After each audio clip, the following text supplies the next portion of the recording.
Aloha y'all, welcome back to PetesTreasures. Today I have something different for you.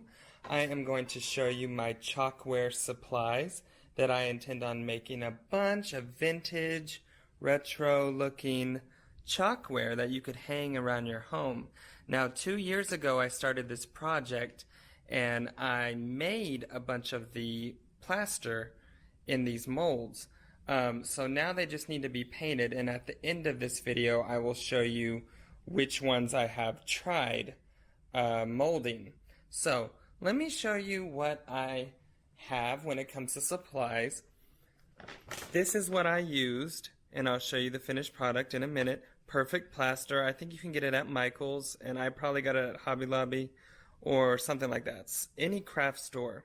Now it worked really, really well to make these chalkware pieces.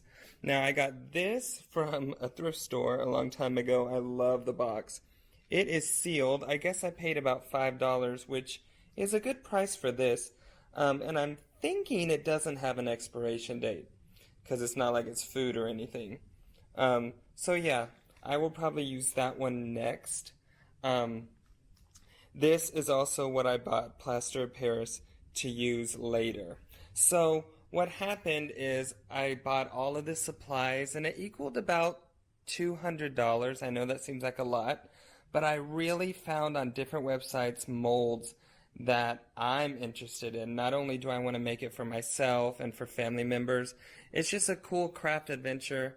And I'm not as crafty as I want to be, so I don't know, this is just right up my alley. So I say all that because last summer I spent the entire summer moving, so I kind of neglected this project and I want to get it back going again. Alright, so I found this at a thrift store. Actually, it was a warehouse, a rust antiquing set, and I don't know if it'll work on chalkware, but I just put it in my craft supplies. Got lots of different colors to paint these with. These are two that I wanted to use a lot. I bought this one specifically. It's like a pale light mustard yellow that I wanted to use for one of my molds.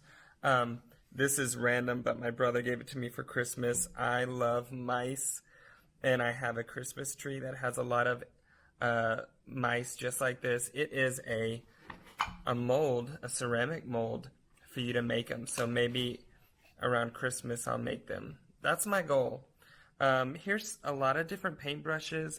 I found that I needed these really, really fine, detailed paintbrushes, and the Sharpie was to make little outlines.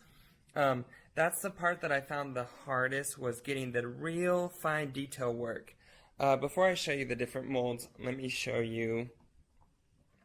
I got these kind of luminescent metallic colored paints.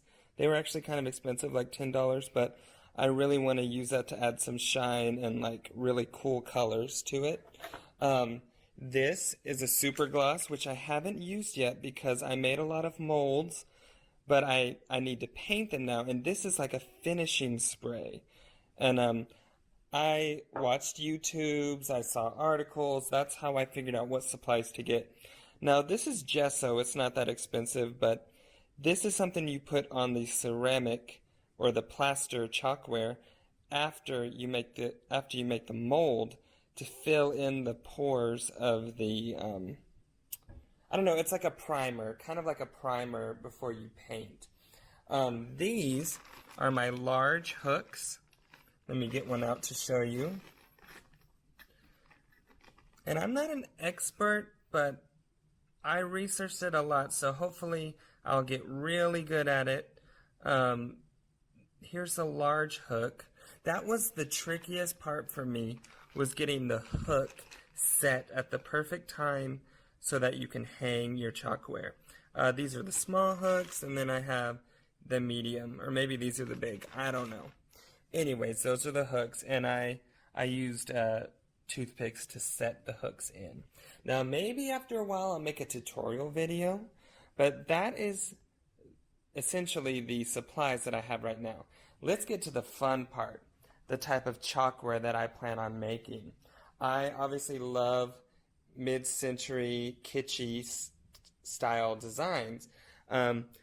What you see here, that is just discoloration of the plastic that this mold is made out of. It's not going to transfer onto the chalkware itself. You can see this looks a little cleaner.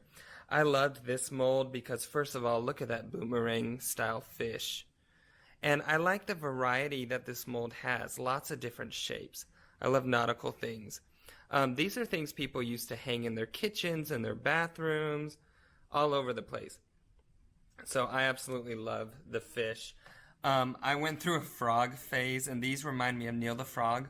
Also, they're exactly like these made in Hong Kong plastic vintage frogs that I've seen before, and I own a few of them.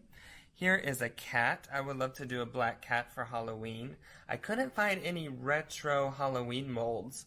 I love these fish in the fishbowl. Man, I'm so glad I got these out today because now I really want to make these. These are very popular, these mermaid molds. Now it's funny because I looked them up on eBay before making this video, and I found these exact molds selling for $56 and $75. I got them for like $6 or $8, I can't remember. Here are owls that I've seen made before. I wonder if these are molded after the vintage original molds, because they look exactly like it. And here's two little mini owls. One is facing on the left, one is facing to the right. Now, I'm guessing, some of these you can get at Hobby Lobby. That's where I got this one, so that's a great deal. Way cheaper than the specialty stores that I got some of these. Now, cactuses or cacti, let me use proper grammar, is very popular right now.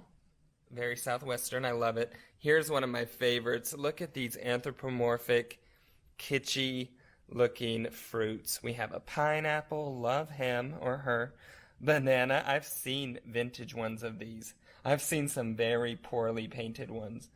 I'm thinking about selling chalkware that's already molded, ready to paint, so that if people want to paint their own, they can.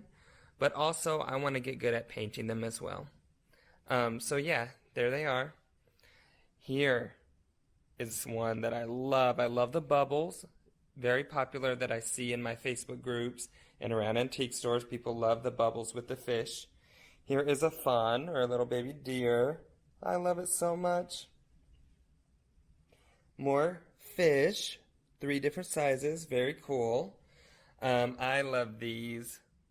These ones are popular, and he has a little top hat on. She has a little bow, and the bubbles are hearts. How cute is that? I love this anthropomorphic sunflower in a pot. I've seen those before at an antique store. These little kittens. It's funny, when the very first time I painted one, like I said before, I messed up on the faces, and I just had to laugh at it. But then I got my little Sharpie and I got my fine brushes. There's just so much detail work that I'm a little intimidated at.